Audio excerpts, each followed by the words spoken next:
asalaamaaleykum mbokku téléspectateurs yi ñu am mbégte comme chaque dimanche si waxtu bi indi leen seen émission lii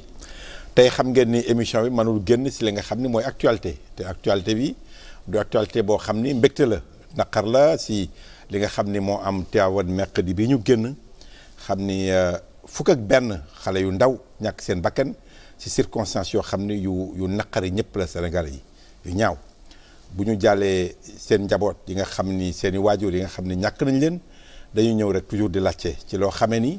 bu fekkoon sax benn moment bii rek la amoon ñu ne guddét la kon jarul peut-être ñu ci waxtaan wala ñu jéem a xool nu muy ñàkkam waaye dafa commencé bëri bu fekkee bëri ñaari exemple ngeen indil xam nga daaw en 2021 Linguère lu mel ni amoon na fa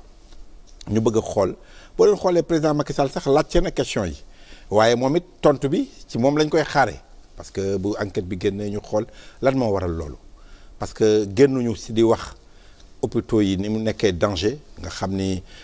société civile sax jóg na si di wax patient en danger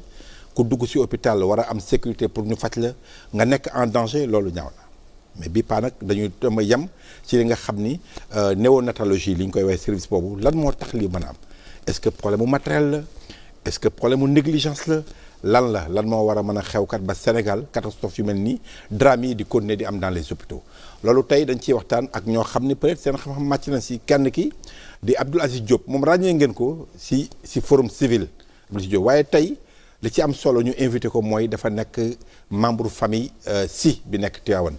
ba pare am kàddu bu mu am si li xew parce que bokk nañ si comité yi nga xam ni ñooy saytu ni hôpitaux yi doxee foofu donc moom dina am ay éléments yoo xam ni en plus de son opinion si li am éléments yoo xam ni peut-être dinañu ko mën a gindil pour ñu gën a comprendre ce qui s'est passé mercredi bi ñu génn à Tivaouane ñu am également mbégte am Cheikh Seck gis ngeen seetlu ngeen ko tey kàddoom bëri na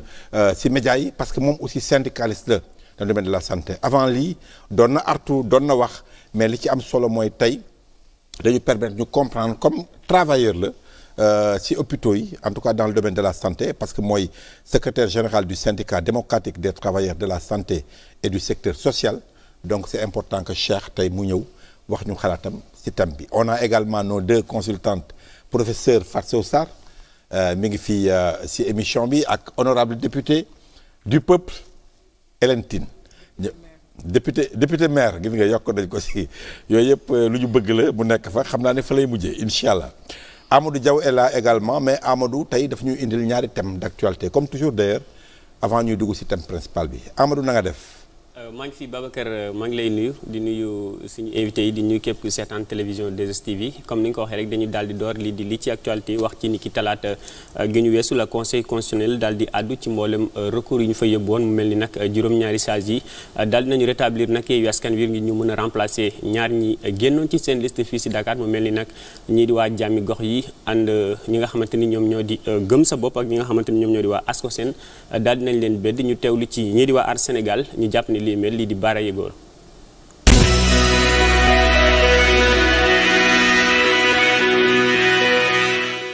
moo tax ñun dañu jàpp ne ci li nga xam ne conseil constitutionnel def na ko néewal nañu doole ñi nga xam ne tey ñooy coalition yi amul baat parce que ci wàllum ragal wala wàllum kii nee nañu ni ñii war nañu bokk mais ñële mën nañ leen sacrifier te loolu dañ ko dégg ci wàllum société civile loo xam ne man fa laa bokk mais nee naa leen man de ce point de vue là kon mënatuñu wax nañuy xeex pour les causes des inégalités sociales ku ndaw ki dañ ko ciy protéger. troisièmement mooy mënuma taxaw suba man tey nangul leen conseil constitutionnel donc gisuma ñi tey ñi ko nangul constitutionnel ñu jalgati droit jalgati loi suba ñu mën a ne dinañu bañal kenn comme président Macky Sall 3e mandat parce que conseil constitutionnel nangul na ko. li ñu jàpp mooy démocratie du jaay doole démocratie bu nekkee ñi koy wax tamit taxaw na ne démocratie c'est l'inclusion fête la boo xam ne ñëpp war nañ ci gis seen bopp donc catégorie socio-professionnelle yooyu dañ ci gis mais ñun dañu nekk dañu nekk ci ay principe principe bi mooy nañu dal ñun suñu kaw dal keneen ak keneen critiqué wuñu rek pour critiquer dañu ne démocratie nag balaa moo baax ñëpp tolloo doole.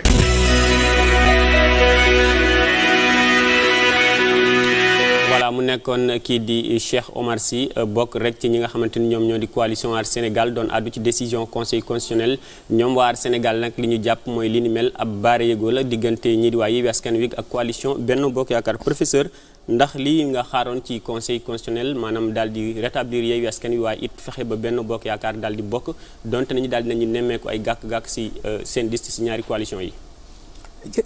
jërëjëf le maire de Pathé Gallo gannaaw bi ñuy sante suñu borom jul sant bi sallallahu alayhi wa sallam ñu ngi nuyu ñëpp ñi nga xam ne ñu ngi ñuy seetaan di nuyu suñu gan yi nga xam ne ñoo fi nekk tey Cheikh Seck ak Abdou Aziz suñu député maire Babacar di boole bokk tiis bi ak naqar bi fi am di jaal xalif général des Tidianes sëñ Babacar di ko jaal président de la République parce que moo jaboote ñëpp di ko jaal ministre de la santé bi ak di ko jaal képp koo xam ne sénégalais nga di ko jaal jigéen ñëpp ndax metti la xam naa daañu ci dellu si li nga wax ci conseil constitutionnel bi bu ñu tolloo ci fii ku nekk yaa ngi wax je crois que seen préoccupation moo doon indi dal ci réew mi loolu ñu mën leen ko nangul parce que bari na ñoo xam ne tamit jógoon nañu ku mel na ñoom Alioune Tine dégg nañ leen ñu ëkkati seen kàddu ni leen nañ fax ba delloo ci dal gi waaye dama yaakaar ne bu fekkee dañu delloo ci dal gi parce que loi amul njëriñ tant que amulul askan bi jeexital bi ci li mu jëriñ askan bi la bu fekkee ñoom dañ ko tëggee noonu ba yaakaar ni indi jàmm mooy jël ay liste yi teg leen damay laaj benn kon lu tax boolewuñu ñëpp rek benn yoon ñu bokk ñaareel ba bu fekkee ni parce que àggalaguñu nee nañu ñoom dañuy suivre procédure li leen droit wax moo di ñii indiwuñu woon seen liste droit dafa wan ni war nañ leen bàyyi ñu dugal comme procédure bi jeexagul est-ce que si cëppaandaw ga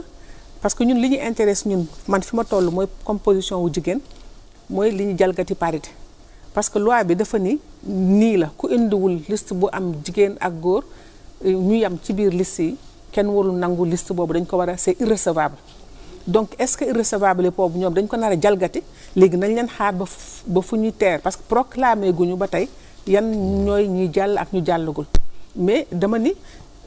war nañu nangu ni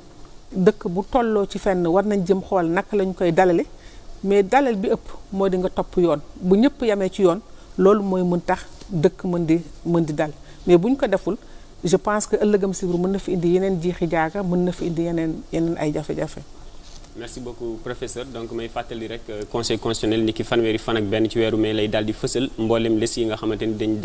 daal di bokk ci jongante yi ñu dëgmal fanweeri fan ak benn ci weeru juillet honorable ndax ànd nga si ñuy wax ni décision bi saa yi jël moom mooy décision bi nga xamante ni moom mooy tax ba jàmm daal di dal laata yi la jongante.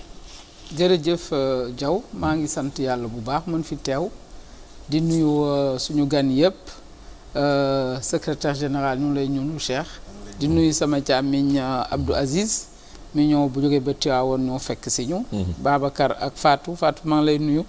yéen moom yéen a ma tappal médaille yu député du peuple xam naa ne dootul dañ dinañ ci jéem a góorgóorlu di ko mérité wallaay léegi maa ngi bokk ak Fatou di jaal waa Sénégal yëpp li nga xam ne moo xew nekk lu tiis kenn mënu ko wax xam naa dinañ si dugg di ko jaal suñu papa xalif général des Tidianes di ko jaal aussi waa Sénégal yëpp président ministre de la santé ak ñoom ñëpp mais di ko jaal surtout njaboot yi tey fête des mères xol yëpp dafay diis suñu xalaatee ndey yooyu nga xam ne tey ñu ngi ci souffrance bu metti ak ñun jigéeni Sénégal yëpp wax ji ni nga ko waxee Diaw man pour man dañ doon wax ne conseil constitutionnel dafa incompétent loolu lañ daan jooy ba di ko woowee ni que amatul njëriñ ndax lu ñu ko daan jox rek mu ni amul compétence pour àddu ci kon bii yoon mu am compétence àddu na ci man je pense que dañ ko war a saluer déjà le fait que mu àddu ci mais li ma gis mooy dafa nekk ci benn processus boo xam ne mu ngi àddu ci acte yi ñuy teg ci processus bi nag jeexagul man maa ngi déglu maa ngi vraiment saluer bu baax ay intervention ku mel ni Ndiaga Sylla ñu war ko bàyyi xel ndax moom mu ngi joxe ay position yoo xam ne boo ko demee ba ci biir di nga gis ne dafa am ay vide juridique yoo xam ne fa la ñu aw pour mën a ne ñii dem compléter parce que ba léegi code électoral waxuloon ne ku démissionné waruñ laa remplacer wala ku démissionné loolu cas yooyu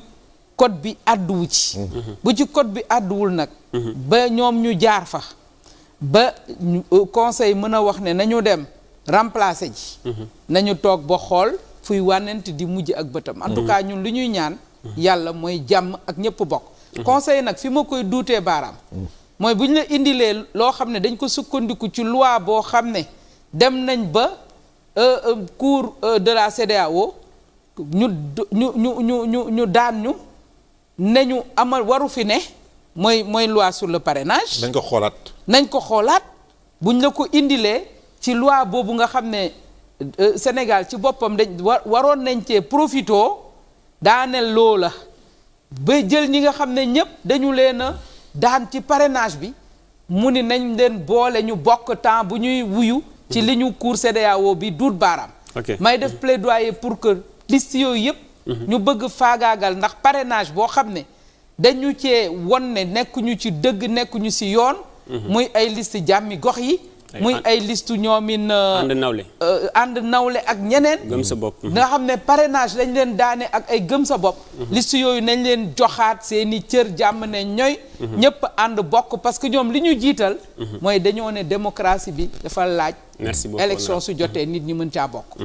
waaw foofu lañ leen di xaar ñoom conseil merci beaucoup honorable donc ñu daal di jàll ba léegi Babacar ci suñu ñaareelu ponk jëm ba léegi ci lii di actualité wax ci mbirum lii di njàng mi ñii di jàngalekat yi daal di sóobuwaat ci banque seen loxo ne duñu daal di dellu ci classe yi malgré li nga xamante ni moom moo di accord yi amoon seen diggante ak nguuru Sénégal niki ñaar fukki fan ak juróom benn ci weeru février bi ñu weesu jàngalekat yi ne li leen nguur gi diggoon furaas ndax defuñ ci dara ñu dewlu ci Abdoulaye Ndoye bi nga xamante ni moom moo nekk secrétaire général bu CUSEMS.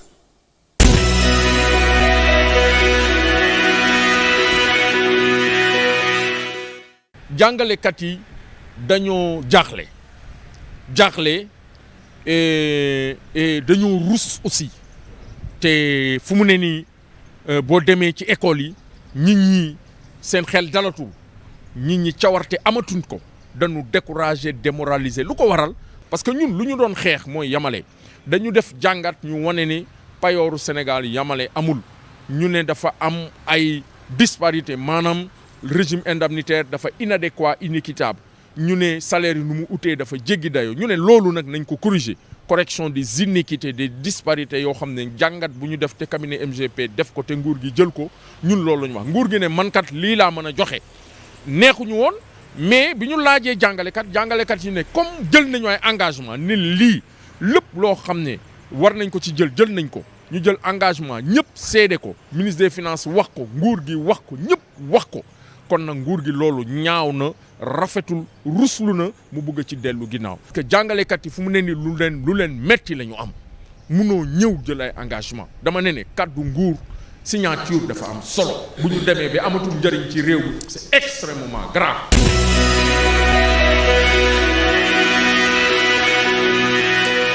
mu nekkoon kii di Abdoulaye Ndoye nekk secrétaire général bu CUSEMS doon àddu si ñàkk nguur bu Sénégal respecté accords yi nga xamante ni xaatimoon na ko ni ki ñaar fukki fan ak juróom benn ci weeru février professeur nguur gi jamono ji jàpp na ni daal dina respecté accords yi mu xaatimoon jàngalekat yi ne loolu amul ndax jàpp nga ni kan moo war a àtte ngir élèves yi mën a daal di delluwaat ci classe yi ndax jàngalekat EPS yi ñoom tamit nee nañu dañuy daal di boycotté lii di examen yi. man dafa bare lu ma ci rëcc parce que je ne comprends pas. ñii nee nañu joxe nañu ñii nee nañu kenn joxe leen. indemnité yi la ñu bëgg a dagg dañu bëgg a dafa am loo xam dañ ko si bëggee kat en fait coûte si li ñuy jox. non ça a toujours été comme ça c'est-à-dire quand ton salaire augmente tes impôts da koy jëlaat. loolu la état ça ñun bi ñuy loolu la woon. mais est-ce que ñoom bëgg nañu fay impôt tamit jàngalekat yi.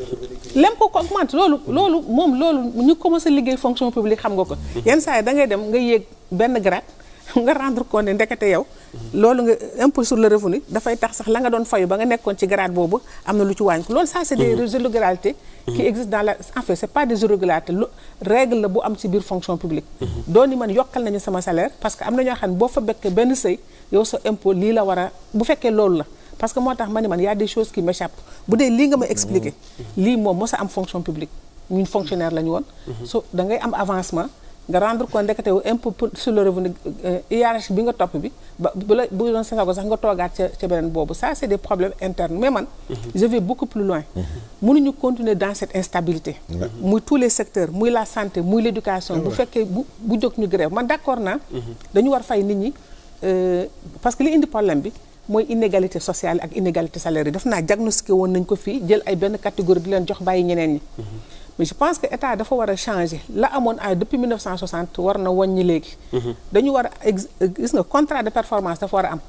buñ lay fay quelle est l'exigence de résultat c'est-à-dire nous on a une fonction publique boo xam ne une fois que nga xas bu dugg rek am nga garantie yow ba à la fin li nga war a dem donc war nañ ñëwaat xool nit ñi est-ce que li ñu leen di fay joxe nañ service yi mel noonu loolu benn la mais ñaareel ba tant que réglé wuñu problème global bi am benn bii catégorie ñu koy fay lu ndaw ñi nga xam ne ñoo ŋànk nguur gi parce que foofu la problème bu jógee c'est les injustices ñi xëy suba ñu leen di fay est-ce que mën nañu leen méngale ak magistrat yi nga xam ni matuñu sax juróomi téeméer alors que ñoom ay junni jàngalekat lañ si ñoom def mel ni magistrat yi mooy seen problème boobu réponse nag moo baaxul naan parce que ñii dañu tuuti mën nañ leen fay lu bare ñee dañu seen nombre dafa bari waruñu leen fayu ndaw parce que bi fi Senghor di jóge bàyyi na fi benn système boo xam ne ku nekk gisoon nga ci sa bopp intervalle yi c'était cohérent et correct mais bi ñu ñëwee régime libéral déréglé yépp jël ay nit di leen jox loo xam ne dafa jéggi dayo parce que dañu war fay en fonction bu ñëpp di sonn ñëpp sonnandoo parce que wax ji du fi mus a jeex je crois que tant que ñu ngi ci lii du fi mus a jeex tant que ñëwuñu waat ñun ñëpp sénégalais yi ñu nangu parce que man dama ni am na ñoo xam ne dañu kenn avantage ak yi kenn waru ko dindi loolu du dëgg du yoon bu fekkee gis nañ ni c'est un système micmac politique moo tax ñiy jël fayu lu jégg dayoo ñeneen ñi amuñu ko mais nañ ci dellu si waat ñu jëlaat defaat ñëpp nga xam ne justice war am mais naan ñi amoon parce que léegi man dañuy wax sax magistrat problème bi du magistrat yi kese la masse salariale ñëw nañ fii toog fi émission ñu ni ñaata c'est 5% xaw ma lan des fonctionnaires agence éducation ñoom ils font près de 80% presque de la masse salariale mais seen ay 13% moins de 13% la ñu am ci masse salariale bi c'est pas juste donc ouais il y a les agences qu'on a créées avec des waaw moom laa la bëgg wax dama ne la ñiy lekk xaalis bi te amuluñu njëriñ lu bari askan bi masse salariale bi ñoo koy lekk ñi amuluñu njëriñ lu bari askan bi lan la ñuy def loolu la ñu war toog ñu càmbar ko ñun ñëpp xam nañ ko merci beaucoup bu ñu duggee ci justice boobu rek pour man c'est un problème de justice et d'équité point final bu dul loolu wax ji yëpp dañ fi koon maintenant bu ñu régler loolu nag képp ku ñu jox benn poste nañu am exigence de performance dañu war tëggaat le système du rapport des agents de l'État avec l'argent du contribuable problème bi c'est extrêmement complexe mais li ñuy wax li ñoom dëgg la injustice bi la ñu xeex mais bu dee loolu la nag impôt sur le revenu bi la loolu administration bi noonu la mës a fonctionner. ok merci beaucoup donc Babacar moo wax ni jàngalekat yi nañ ma baal voilà donc yow kay doo assumer li nga wax rek la ngay ragal. parce que samay xarit lañ ñoom ñëpp dafa comprendre lu bëri moo tax.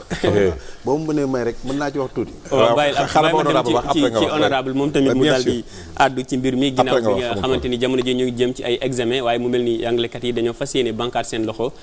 ci examen yi ñu jëm dañu daal di boycotter lii di épreuve yi. waaw Diaw maa ngi lancer un appel d'abord suñu enseignants yi ñuy ay patriotes convaincus boo dem ci biir Sénégal fu gën a sori ci biir fond fin du Sénégal ñoom nga fay fekk wallaahi ëllëgu Sénégal tamit seen loxo la tege te wax gis nañ ne li xew ci société bi actuellement ci enseignants yi lu bëri ci seen loxo la war a jaar pour ñu mooñaat maanaam jeunesse su Sénégal lu ëllëg kon nag am nañ sas bu mag maa leen di lancer un appel ñu tenir compte ne ñu ngi fin d'année xale yi dañu war a def examen ñu fexe ñu continuer waxtaan wi bañ a banque seeni loxo ndax xale yi mën a def examen di wax nag nguur gi ne ko na respecter ay engagement ma conviction profonde est que dafa am njuuj njaaj bu amuloon yuuxu du am c'est ma conviction profonde. pourtant Abdoulaye Daouda parce que dañu cee yàgg ministre des finances. de xam nga lan la c'est que dañoo am affaire u seen nguur goo xam ne ay waxum dëggam ay waxam duñ ci dóore gune loolu mooy wax ji dañuy wàcc yoon ci lu bëri dañuy wax ba pare ça fait combien d'années Aziz ñun ñoo àndoon ci waawoon ba ñu war a naroon a dàq 5400 enseignants maak yow ñu dem seeti suñu papa Abdou Aziz Sy Al Amin yal na yàlla yokk leeram yokk yërmande si moom mu recevoir ñu wax ci ba ñu dellu ginnaaw jël ay engagement loolu ban at la woon depuis lors négociation protocole de protocole en protocole gis nga nag ku dëkk di bañ a respecter sa signature luñ la waxal yow wax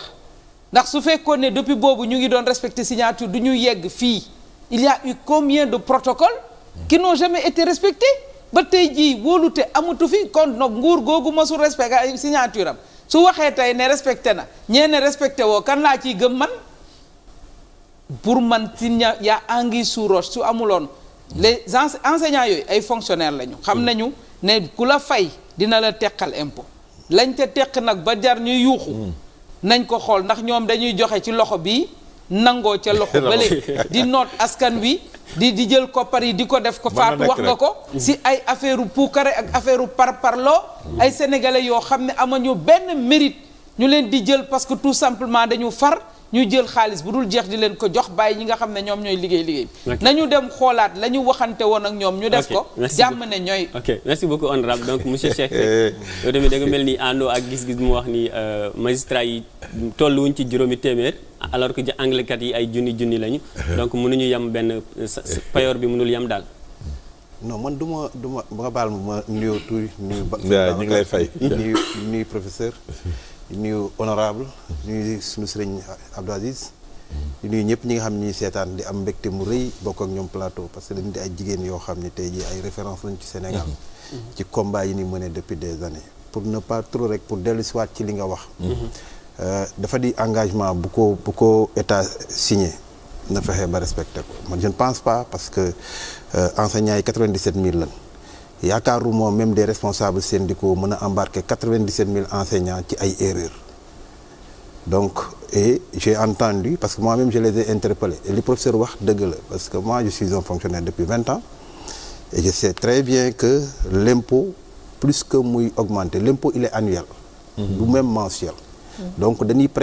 prévision la danaan la ci année bi sa salaire nii lay toll ñu ne la fii ak fin d'année temps nga war a am loolu la ñuy diviser en année mais entre temps bu fekkee ne am nga revenu parce que il arrive parfois ay heures supplémentaires dugg wala yeneen yoo xam ne ay rappels yu ñu lay def la plupart nag moment bi ñu koy def dañ koy teg duñ ko jël à côté c'est-à-dire bu la koy fay dañ koy dugal ci moment bi nga xam ne yow la lay fay say salaire par exemple boo amoon 400 000 impôt bi waroon am léegi mi ngi mel ni rek nga ni am naa sama facture Senelec nga consommé première tranche bi xam première tranche bi am na lu ñu koy fay mais boo xasee ba dugg ci deuxième tranche bi mode de calcul bi day gën a yokku loolu moo tax pareen saa yi ñu dugalal la say heures supplémentaires dañuy arrivé ñun ñu fay ñu suñu heure supplémentaire mais dañ naañ ñun bu ñu sañoon heure yooyu ñu dugal ko au mois de janvier parce que mois de janvier ci la dagg bi gën a dagg mais bu demee ngay gën a sori dama xalaat rek man ci suma xalaatu bopp parce que ñun aussi même problème bi am na mais aussi mooy li ma la wax rek communication dafa am solo faut que gars yi aussi bu ñuy signante nit ñi ñu bañ a jël ay engagement parce que man damay dégg sama mbokk enseignants yi keroog bu ñu may wax ñu ne ma ñoom état bi moo nu leen woon ñoom ñoo leen wax ci biir négociation yi calculer différence bi nii lay war a dégg loolu kenn mënu ko wax ci salaire mënuñu la wax ni buñ la yokkalee lii di nga am augmentation temps parce que impôts yi génnul yeneen yi génnul loolu mënoo ko wax doomu aadama bu dee ñoom ñoo ko wax c'est une grossière erreur en tout cas ñu quand on négociait c'était pas ça donc je me suis dit loolu la mais man pour man xëy na am na leneen lu am lu tax gars yi def mais dama lay wax non pour terminer parce que dama lay wax pour respect parce que ñun dégguñu wax parce que nous avons pas choisi d'aller en grève pour le moment mais bi ñu nee jox nañ indemnité de logement de mooy li mu wax rek affaire équité xam nga Ablaye mi ngi wax di wax magistrat ñoom xëy na am nañ 100 000 mais noonu nga mën a concevoir nga jox enseignants yi 100 000 ñi nga xam ne ñooy liggéey kër docteur nga jox leen 50 000 problème la ñaareel bi 50 000 yooyu ñu nga xam ne ñu jox nañ ñun dañ ni garaaw te nag depuis indépendance ba tey nag mosuñu am indemnité de logement ñu ngi koy doog a am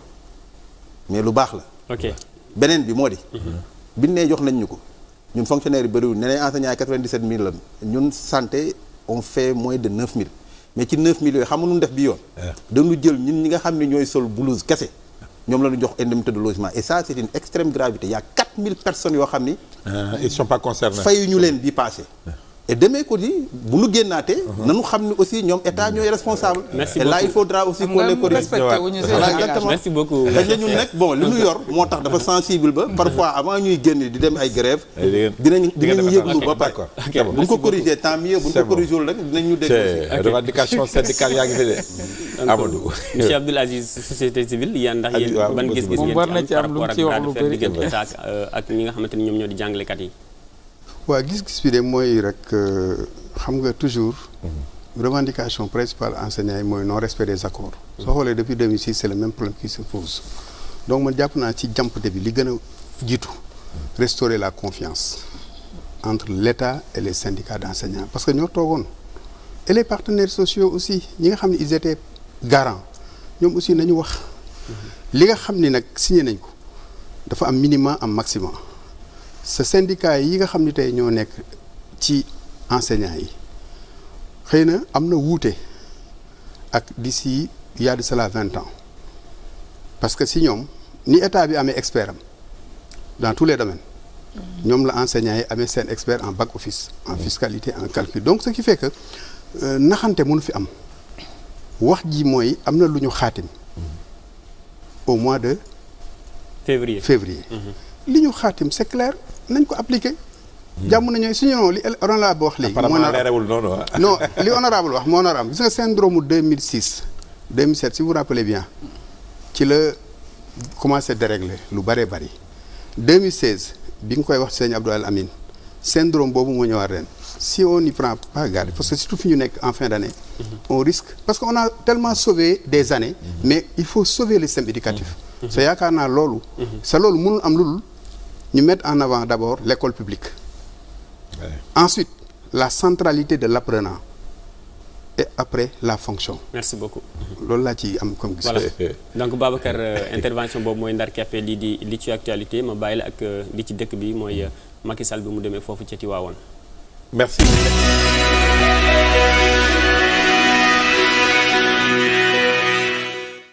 inna lillahi wa inna ilayhi raji'un.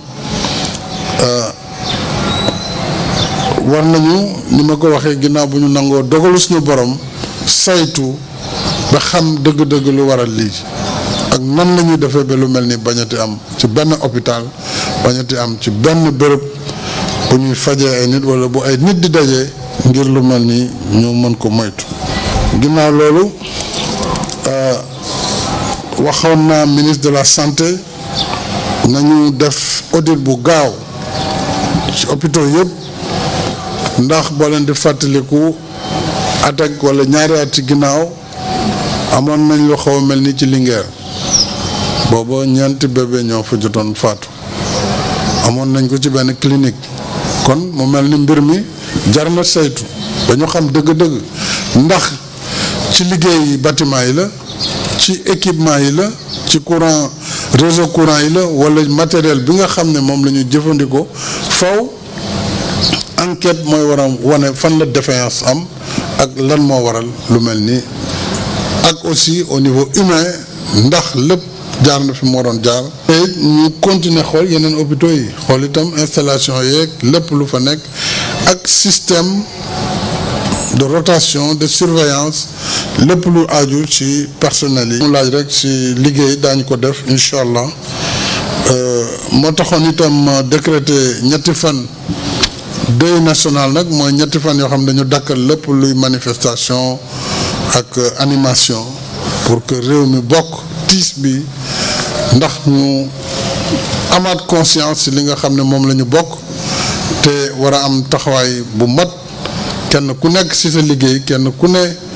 ci sa xalaat nga sóoraale sa morom sóoraale réew mi.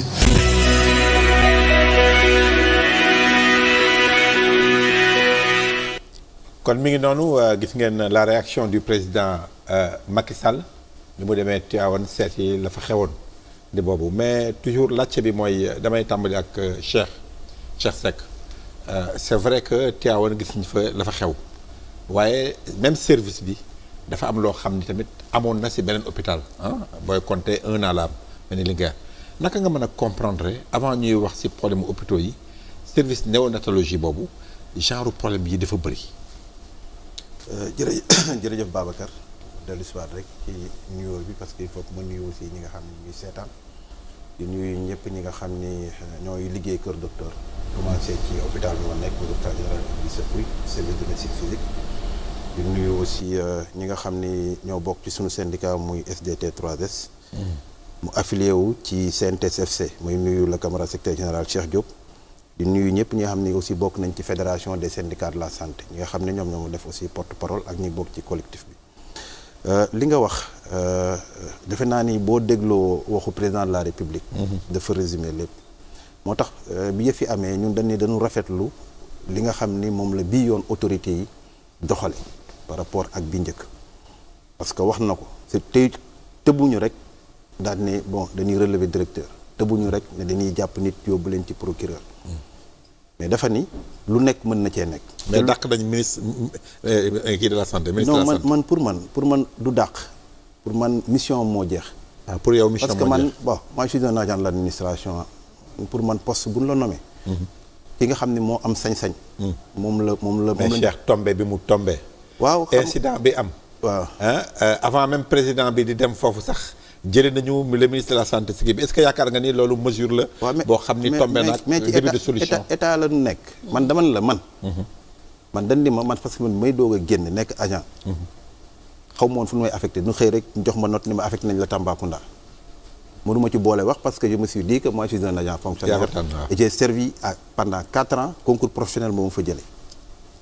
comprendre donc man je me suis dit que ni man pour man. mission la nekkoon boo demee ministère de la santé defe naa ne boo demee tableau ba ay photo yu bëri nga fay gis. di nga fa gis bu Abdou Fall di nga fa gis Modou Diagne Fada di nga fa gis Thérèse Koumba Diop di nga fa gis. donc ça n'a rien à voir avec li xew. non waxuma ne ça n'a rien à voir dama ni quel que soit alpha. ça c'est l'appréciation du président de la République. parce que bu mu koy fal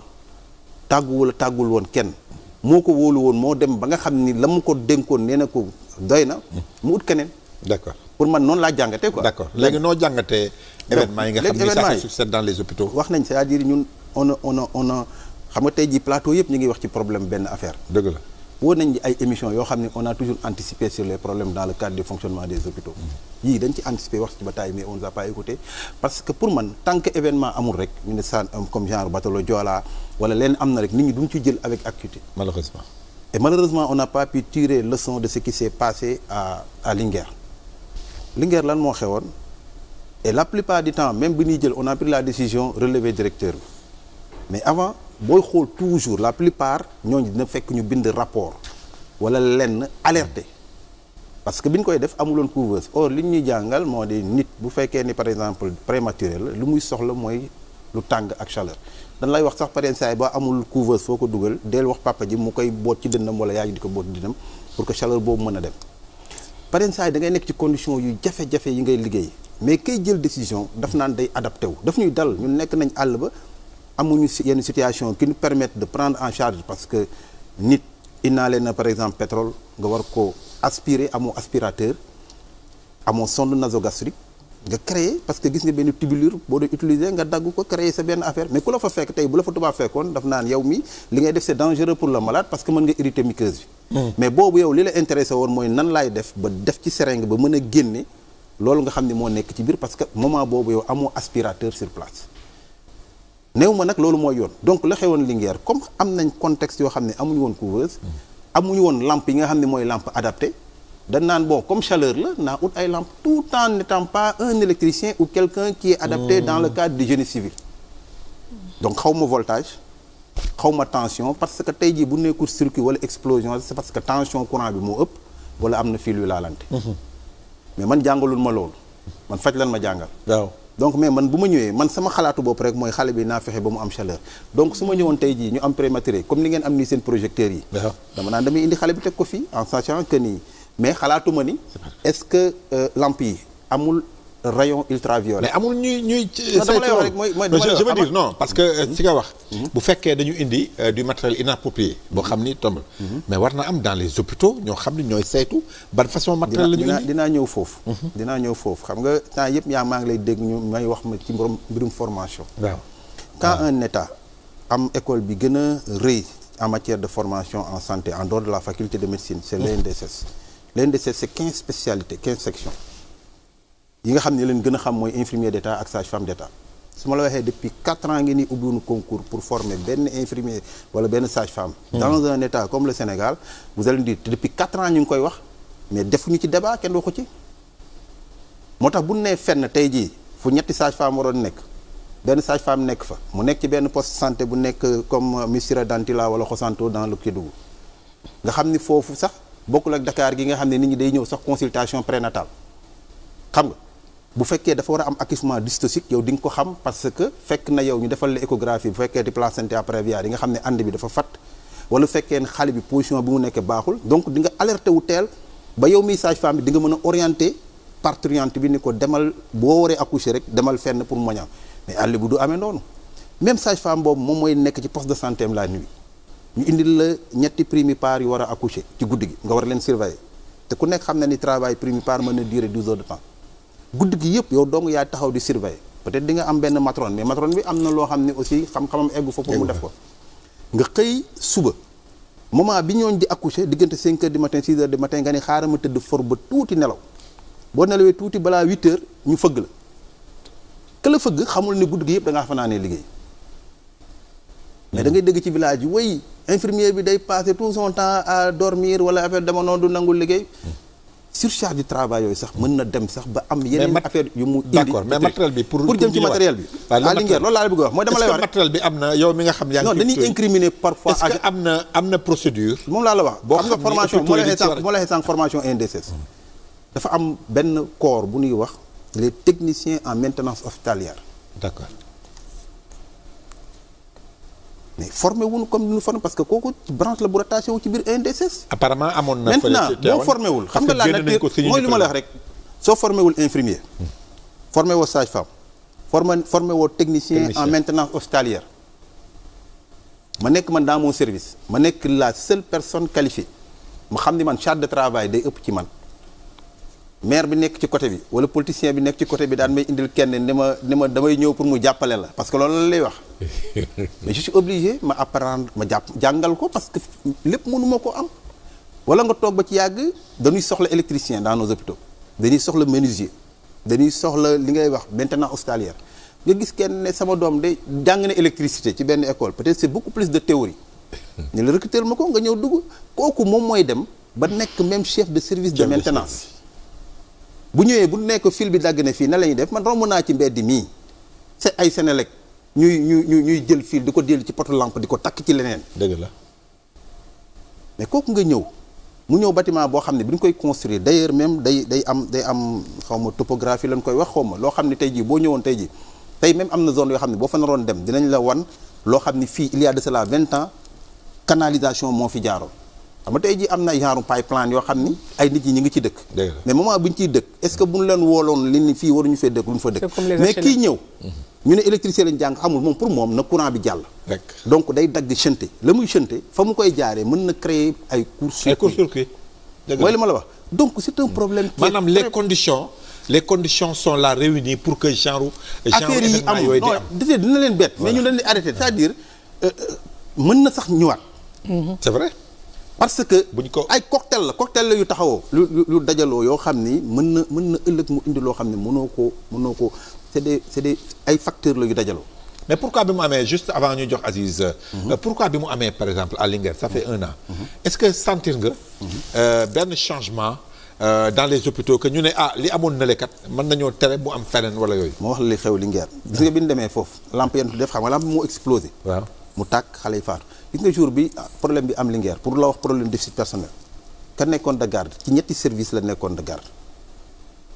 c'est-à-dire ngay surveiller ñetti service yu bokkul le temps que nga bàyyi fii tëj xale yi fii di dem defal ñee traitement lu nekk xaj na fii wala lu nekk xaj na fële ñaareel bi mooy ba nee indiwul leen couveuse bu yëf yi explosé mu tàkk tu gis ngeen ministre bi dem fa ak gàngooram bi ñu demee ay couveuse yu bees tàkk lañ leen indil médecin après la mort ça veut dire que couveuse yi c'était disponible waaw mais couveuse yooyu man temps yii dama toog ba ci yàgg rek avant événement bi billaahi man maa jël sama parce que on a des responsables là-bas quoi may laajte man leen mais yéen seen affaire bi fi xewoon daaw ana seen couveuse yi léegi gars yi def nañ tafe dama noonu mais je te jure lu xew c'était même pas dañ ko teg noonu rek gis nga taay maa ngi doon laaj même ñi ñu war a former le personnel. ça veut dire quoi teg noonu rek. non mais parce que tout simplement xam nga am na matériel yoo xam ni dafa nécessiter une certaine installation et puis saa li mu nekk ak dispositif bi. ça veut dire que li leen intéressé woon mooy ñëw wax population sénégalaise. c'est comme ambulance bu ñuy jënd ci poste de santé. te poste de santé bi amul garab. ñu jënd benn ambulance 40 millions. ñëw teg ko woo gars yi ñu tàcc loxo ñëw taxaw ñu daal koy wane alors que. poste de santé bi amul garab. dëgg la comprendre. wala nga ut ambulance 40 millions ba pare amu chauffeur bu koy dawal fayuloo ko. dal nañu benn jour ma dem tourner dans le Matam à Taïba Ngayeen mooy dëkku sëñ Iyane Thiam am na ko yàlla yërëm te yéexuñu ma dem ci seen beneen collègue bu nekk en tournée syndicale bu nekk Navaji collègue bi woo ko ni ko dama abal sa ambulance parce que dama war a évacuer ma ne ko mais kooku am na ambulance mu ne am na ambulance mais chauffeur ba nekk fa ma ne ko mais comment un chauffeur na ba nen bañ a nekk ñaari chauffeur sax la ñu war a am parce que kenn ki dañuy alterner parce que ñuy évacuer ay malades ñu dem ba ay Dakar xam nga mu ne ma non chauffeur bi prestataire la dañ koy chauffeur bi kenn du ko fay à la tâche lañ koy fay ça veut dire que dañ koy woo këram ni ko kaay évacuer malade ñu jox ko am na ñoo xam ne ay 3000 la leen jox ay 5000 wala affaire dama noonu malheureusement jour bi affaire bi am benn borom barke bu nekk ci biir dëkk ba am borom barke dañuy am seen oto mais duñu am ku leen dawala mais kooku mu koy fay ay 3000 5000 kooku ñëw ni la kaay yóbbu ma Dakar ma jox la 30 000 ak la ngay am mais tu préfères mu ne kooku la yóbbu Dakar pour vous dire les conséquences des actes yoo xam ni c'est-à-dire détails yi ñuy wax cocktail bi nga wax mi ngi fi exactement cocktail bi nga wax mi ngi fi Abdoul Aziz pour ñëwaat ci kaawu Tivaouane bi yow mi nga xam ni peut-être def ngeen fa ay réunion après l'événement xam ngeen peut-être ni hôpital bi di doxee te lu ñuy wax ni matériel bu bees la parce que 2021 dañ ko installé est-ce que am nga loo ñu mën a gindi pour wane lan moo tax problème bi am ak Tivaouane bu baax di nuyu Cheikh suñu frère di nuyu professeur ak honorable député ak téléspectateurs yëpp di rafetlu tamit waxtaan wi ñëw na ci waxtoom mais li may njëkk a ñaan mooy ñu dal waaw dal mooy mbir su amee dafa laaj ñu dépassionner le débat problème am na nañu xool yan solution lañ mën def pour li mën a bañ am parce que quand dans un secteur wax nañu éducation léegi wax nañu santé des problèmes sont récurrents c'est évocateur am na lu mu wone c'est un problème de gouvernance globale donc massawu ñi ci wàññeeku ak seen i njaboot di leen jaale mu nekk lu metti Babacar mais lii moo feeñ xam nga 11 la ñu wax waaw mais lu jiitu suñu defoon bilan tey ñaata bakkan ñoo fa rot ci accouchement ak ci ay xale waxuma hôpital Tivaouane kese mais ci Sénégal dëgg di nga xam ni mortalité maternelle et infantile problème la ci réew mi man mii di wax tey sama jarbaat ci la bokk ndax soxnaam ci korité gi dañoo ñëwoon korité ci Tivaouane à 7 mois mat dikkal ko ñu yóbbu ko hôpital yàlla moom bakkanam 7 ans de mariage ñu ngi doog a am doom xale boobu tey ci 11 yooyu la bokk donc war ne mbir mi foo ko takk dafa metti bi mbir mi amee tamit ñun ña fa jiitu ci lañ bokk ndax sëriñ bi dafa yebal sëriñ Mansour Sy Dabakh mu ànd ak njaboot gi ñoom sëriñ Moustapha Lamine Moustapha doomu sëriñ Babacar Sy Abdou doomu sëriñ Maodo njaboot gi ñun ñëpp ñu dem ba soxna Umu Kalsoom bu sëriñ Mansour bi ñu demee ndax hôpital boobu dafa am benn spécificité Babacar hôpital Mame Abdou Aziz Dabakh centre de santé la woon ñu def ko EPS niveau 1 hôpital établissement public de santé sëriñ bi yàgg na def plaidoyer pour ñu relever non seulement le niveau de l'hôpital mais le plateau technique su ngeen gisee fan yi ñuy génne waat waxam parce que kilifa day alerter rôle am rek la nekkoon mais li ma bëgg a tamit leeral mooy Sénégal scandale dañ ci yàkkamti pour def ko fonds de commerce wax bu ne ñu ngi koy dégg dégg nañu ni 50 bébés ñoo fa wadd amul foofu man ci biir centre ba 14 couveuses moo la mën a jël sa NMA sandeuse bokk na ci Ahmed Amar ñi ci dugal seen loxo lu baree bari booleeg ambulance booleeg don bu am solo teg ko ci loxo sëriñ bi ndax njaboot gi dañu jàpp ni hôpital boobu maam Abdou lañ ko tuddee mais dafa am njëlbeen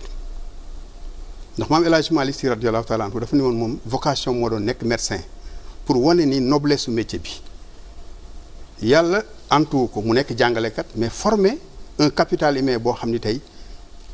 ay sommité lañu mën naa ci jël ñaar rek professeur Habib Sy di doomu sëñ Moustapha Sy Djamil c'est l'un des meilleurs dans son domaine professeur Serigne Abdou Ba cardiologue il y a des milliers de médecins donc loolu am moom Abdou Aziz Dabakh ñu gis taxawaayam ci réew mi hôpital bi am une dimension anthropologique ndax moom Abdou li ñu doon wax ne kenn robu ko ci sëg mais ci xolu jaamu yàlla yi mu nekk le seul hôpital du département de Tivaouane le seul hôpital avec 2 districts donc actuellement plus de 47 postes de santé yu ci aju district Tivaouane ak Mékhé Tivaouane amul lul benn centre de santé mooy bi nekk Kër Maas Tivaouane amul lul benn poste de santé mooy bi nekk Médine donc hôpital bi da ngay gis nit ku feebare Kébémer ku feebare Louga ku feebare Waalo ku feebare Jolof daal ni ma dama bëgg ñu yóbbu ma hôpital Dabakh Malick fa laa bëgg a fajoo bëgg naa tamit su ma génnee àdduna ñu rob ma Tivaouane donc xam nga moom la dimension sociologique hôpital li mu boot la attanul tey hôpital buy def PEV kenn mësu koo gis poste de santé moo war a def ci ay vaccination mais hôpital bi fi mu toll elle joue un rôle d'hôpital dafay jouer rôle lu poste de santé dafay jouer rôle lu centre de santé matériel bi fa nekk depuis sëñ Abdou Alamine lu bari ci matériel njaboot gi ñoo ko fa dugal tey soxna Aïda Sy Dabakh di doomu sëñ Abdou bëggul ko tudd di soxna xalifa bi tey moo équipé maternité ba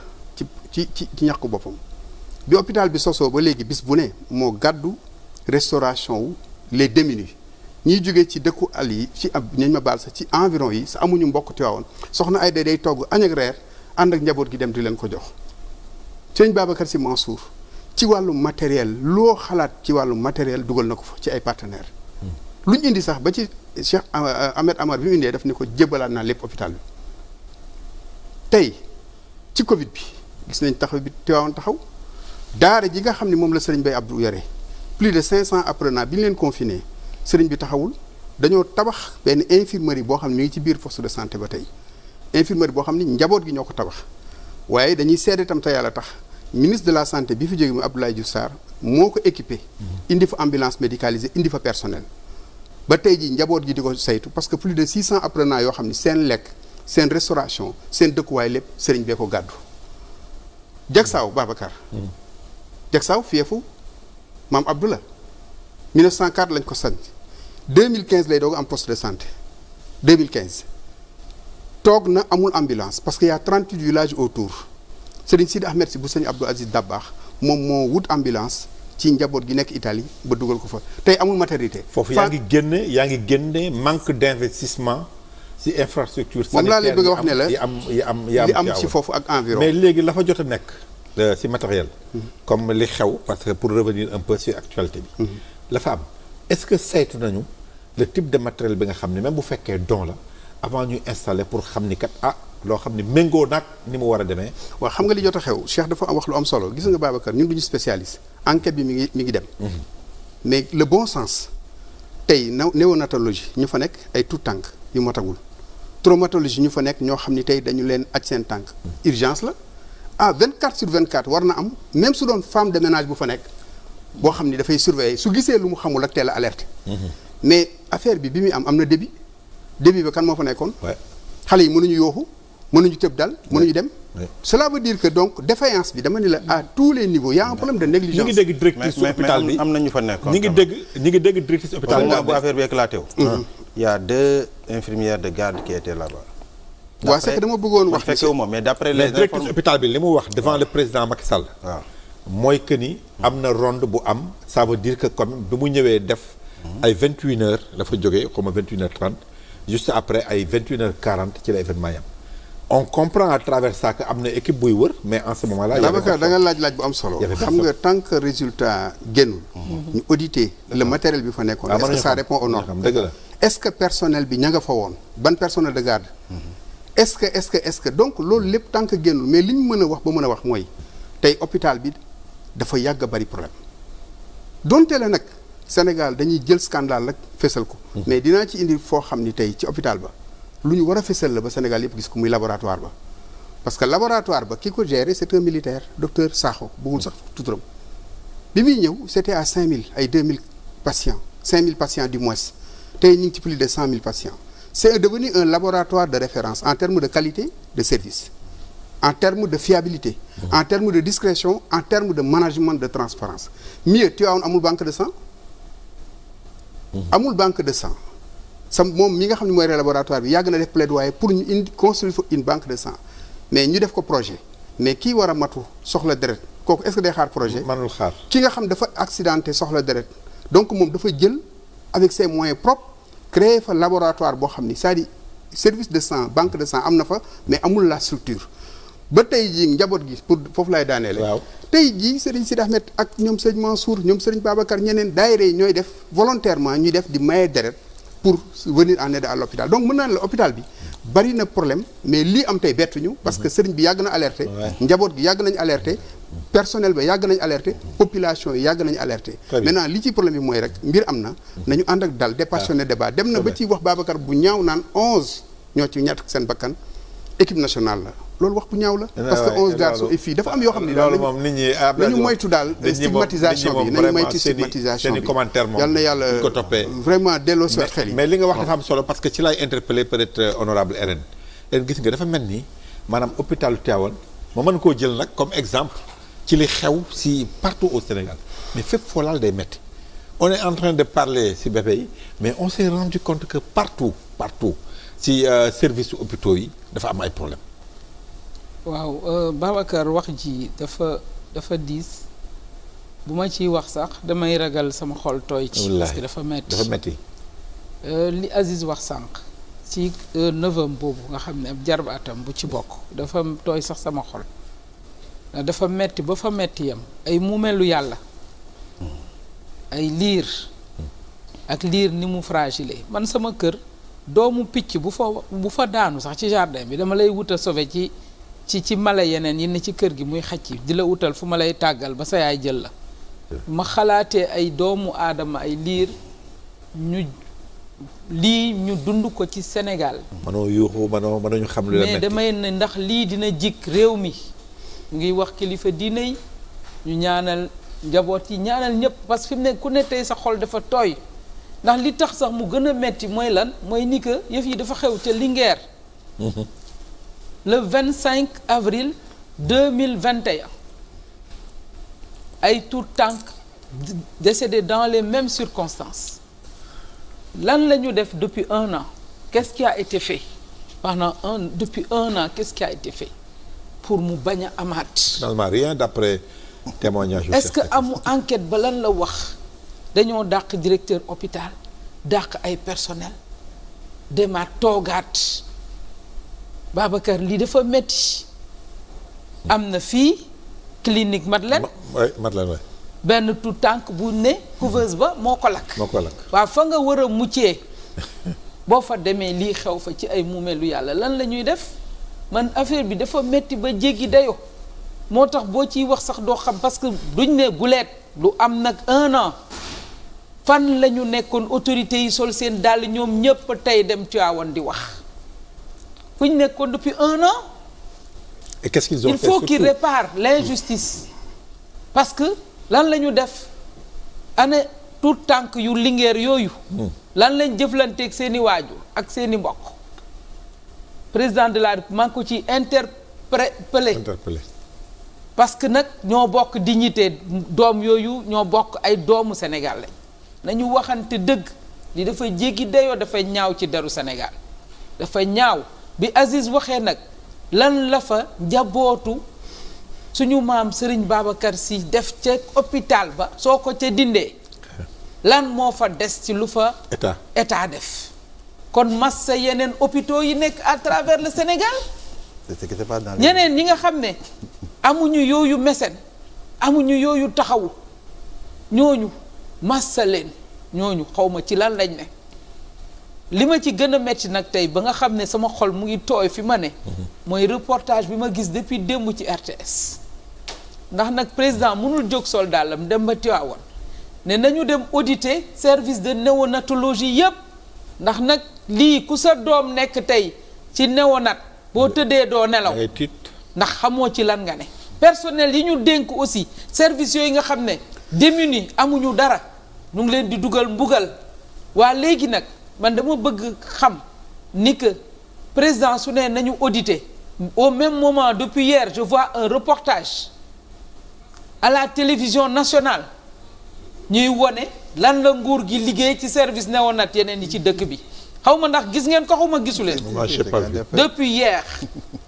ñu ngi wër juróomi région Sénégal maa ngi ko gis ba ma ko gisee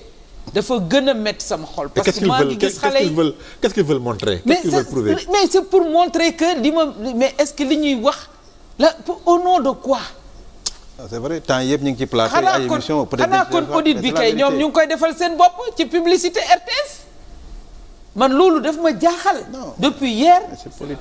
c'est politique. je trouve que c'est inacceptable. ça c'est une agression. est-ce que ñoom nañu arrêté seen reportage yooyu ndaxte bépp waajur. bépp jigéen bu gis bébé yooyu ni ñu leen di wonee ci yeneen néonat yi.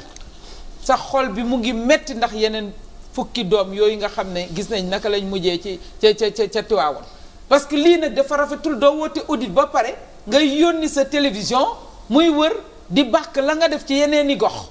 fu ñu ci dem médecin ba su du dee ne amut ndax dañuy taaj gouverneur taaj préfet autorité yëpp taxaw te d'après li ma dégg si wax ji président moo leen ko sant mais man damaa bëgg ñu wax ñu nag lu xew réew mi est-ce que ñoom ils mesurent la gravité de ce qui vient de se passer ils doivent savoir raison garder Aziz wax nga ko sànq nañu xam ne dañu war a garder raison xam ne nit ñi seen xol neexut xam ne nit ñi seen xol naqari na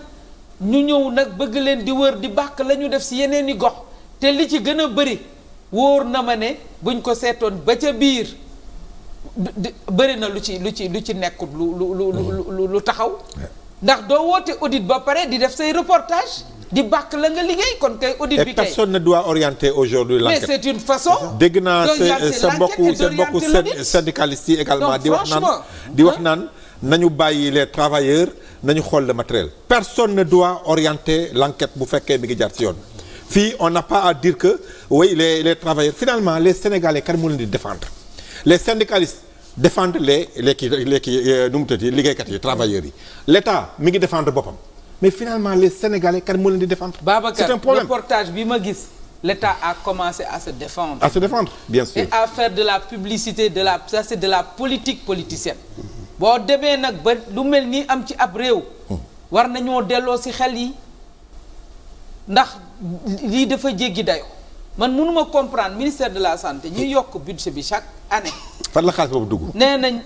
2021 2022 il y a eu 20 milliards de plus n'est-ce pas. dans le budget en tout cas en 2012 quand le président Macky Sall est arrivé au pouvoir le budget était de 120 milliards. Aujourd'hui, en 2019, on était à 200 milliards. Aujourd'hui, on est à 270 milliards. Voilà, ça veut dire, c'est-à-dire, moom laa la bëgg a wax. C'est-à-dire, gis nga pareen saa yi les gens jouent sur les chiffres.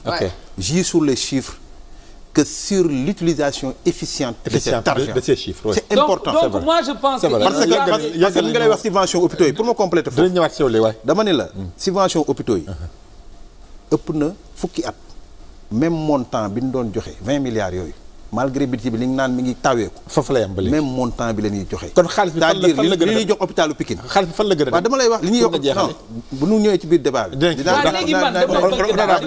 damay bañ a dagg honorable aujourd'hui terminé. li ñuy yokk ci budget bi mooy budget bi doublé na ba romb doublé. fan la dugg. fan la xaalis boobu dugg te feeñut ci bonne prise en charge. est-ce que tabax hôpitaux yi aussi. bi nga xam ne moom la ñuy sentir xam nga Abdou Aziz mu ngi wax problème mu Tivaouane. mais demal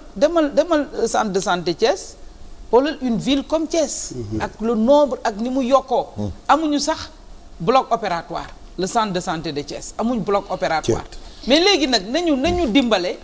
ñu jël au sérieux lii te arrêté seen propagande nocive boobu. ñuy nekk di ñu servir depuis hier. maa ngi ñëwaat ci yow loolu moom il faut que ñu arrêté. professeur.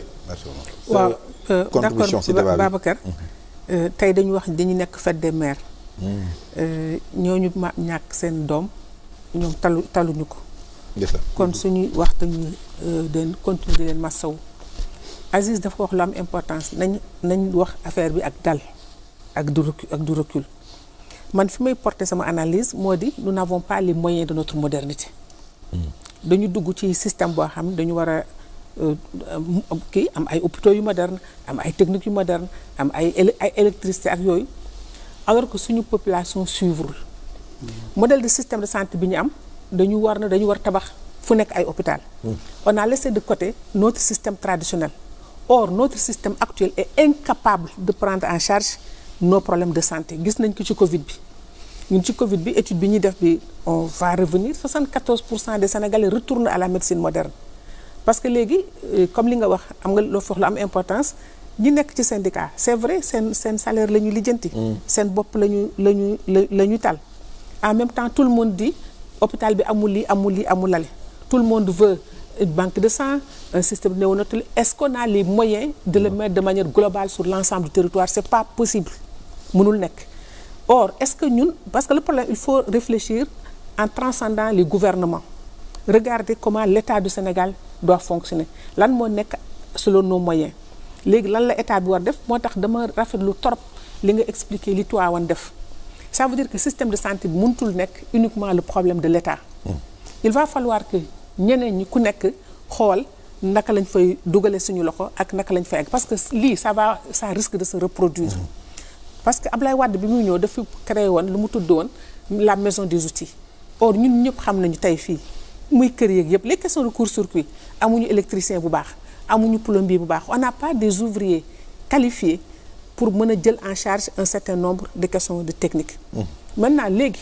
biir hôpital bi kii wax na sànq la responsabilité moom nañ ko c'est l'État hein c'est-à-dire bu ñu commencé di wax problème bi bu amee État mooy responsable au départ. Dans deux pays qui se respectent le ministre de la santé day démissionner gis nañ France lu gën a ndaw li wala yeneen tey ministre ba dafay démissionner du xaar ñu koy wàcce c'est juste pour montrer la responsabilité morale loolu nag bu xasee dem ba jeex ñu toog nag xool de manière objective lan moo indi affaire bi wax nañu ñi may c'est-à-dire je vois toujours collectivité locale yi ku jóg ni wéy damay wuti coopération décentralisée benn coopération décentralisée mosul développer benn réew donc da ngay ñëw ñu may la ambulance may la lii may la lale li nga wax li dafa am importance li ngeen jox nañ leen matériel ba mais matériel ba ils n'ont pas les moyens encore de déployer ça parce que peut-être que l'infrastructure bu ko war a accueillir nekku fa xëy na techniciens yi ko war a def nekkuñu fa est-ce que nous avons toutes les qualifications moo tax Babacar je crois que le diagnostic du secteur de santé dañ ko war a jëlaat de manière beaucoup plus technique et professionnelle xool chacun des segments lan moo fa am lan lañ attan à quel niveau parce que ñun suy hôpitaux yi c'est une pyramide am na service yoo xam ne mënul am ci suuf or aujourd'hui avec le développement et l'augmentation de population mais ku nekk da nga bëgg am service ba la hôpital la Dantec di jox ak hôpital principal di la jox boo doon soo saga boo nekkee Fongolembi bi aussi nga am le même service or la vérité ce n'est pas possible donc comment on peut de manière sereine ñëw toog wax ni parce que je crois que suñu waxee dañu def audit bi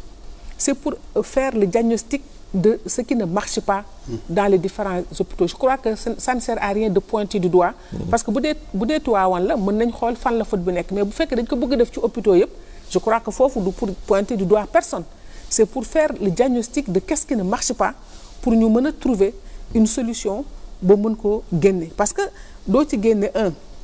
état bi nga xam ni la mu waroon indi ci matériel defu ko doo ci mën a génne le personnel de santé dans leur façon et leur comportement de se faire doo ci mën a génne la politique politicienne de recrutement bon man je suis plus ou moins auxiliaire de la santé parce que comme assistante sociale j'ai travaillé dans les structures de santé j'ai fait mon mémoire de DEA tudde que l'hôpital une structure inhospitalière c'était en 1985 c'est pour dire que tous ces problèmes-là nous les avons vécus ce comportement wu personnel bi nit ñi def ak nit ñi donc problème yi dafa multiple ba nga xam ni ñun ñu nekk des pays sous-développés bëgg voilà l'État on va lui dire éducation day ñëw ni ko jox ma xaalis santé ni ko jox ma xaalis infrastructure di ko jox ma xaalis defaloo fi route defaloo fi nangam mais nañ toog xool lan la ñu attan ñu mun ko def te yamale ko dans l'équité c'est-à-dire je dis que le vrai problème des Sénégalais mooy injustice moo di nga xam ne yow diw malekat moom bu amee problème mën nañ ko dugal ci structure yu baax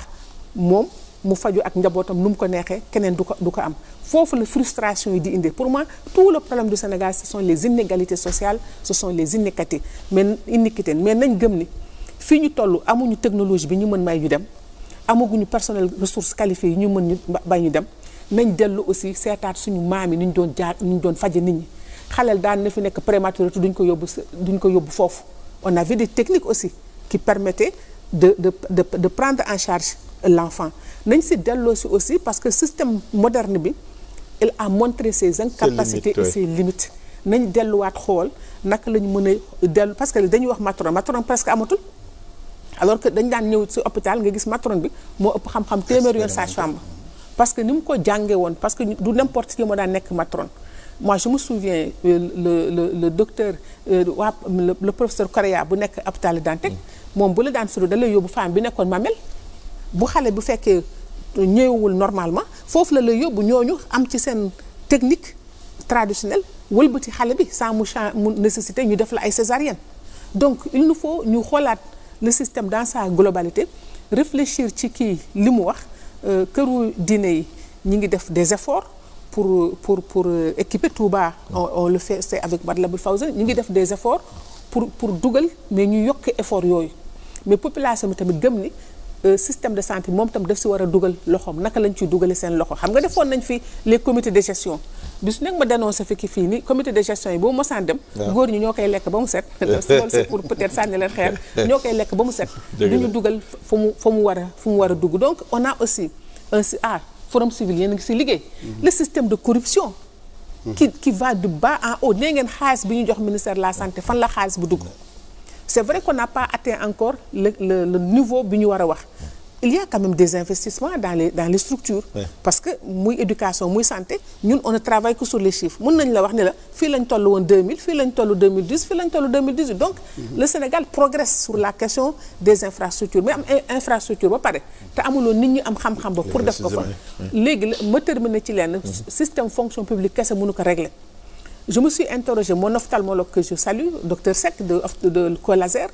mu ne ma ce que l'État du Sénégal doit faire c'est comme la Tunisie ma ne ko lan la mu ne ma Tunisie état bi dafay jël ñi am spécialité yi mu fexe ba région yëpp spécialité am fa am plateau bu suffisant mu jàppale leen maintenant mu am contrat ak ñoom ni leen bu fekkee ni ci année bi da ngeen war jël su ngeen di am 10 000 patients 5 000 yi du ñu fay